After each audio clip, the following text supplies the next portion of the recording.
আজকের টপিকটি হচ্ছে ফেসবুক নিয়ে। ফেসবুকে আমরা সবাই স্টোরি শেয়ার করি, স্ট্যাটাস ভিডিও শেয়ার করি স্টোরিতে।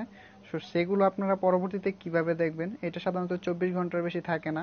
সো সেগুলো আপনারা পরবর্তীতে কি দেখবেন সেটি নিয়ে আজকে আলোচনা করব।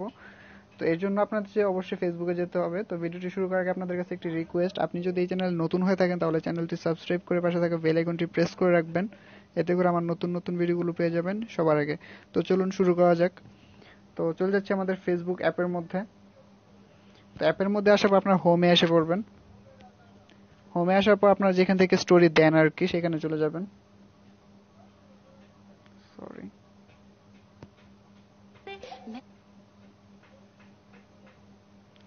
দেখতে পাচ্ছেন যেখান থেকে আপনারা স্টোরি ক্রিয়েট করেন, ক্রিয়েট স্টোরি, এটাতে জাস্ট চাপ দিয়ে ধরে রাখবেন।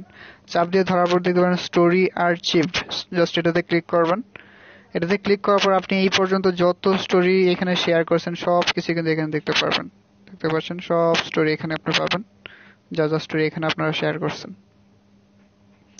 তো আবার দেখাচ্ছি, এই ক্রিয়েট স্টোরিতে আপনারা জাস্ট চাপ দিয়ে ধরবেন, তারপর স্টোরি আর্চিভ এটাতে ক্লিক করবেন।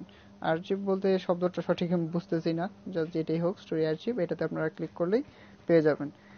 তো বন্ধুরা, এছাড়াও কিন্তু আমার চ্যানেলে আপনারা অনেক ধরনের ভিডিও পেয়ে যাবেন। এখানে দেখতে পাচ্ছেন আমার কিন্তু প্রোফাইলটা গার্ড করা আছে, এবং আপনারা আমার ব্যাকগ্রাউন্ডে দেখতে পাচ্ছেন এই যে একটা 3D ফটো, এটা আপনাদের ডিফল্ট ভাবে আপনাদের ফেসবুকের মধ্যে দেওয়া আছে, সেটি নিয়ে আমার একটা ভিডিও তৈরি করা আছে, সেটা আপনারা চাইলে দেখতে পারেন।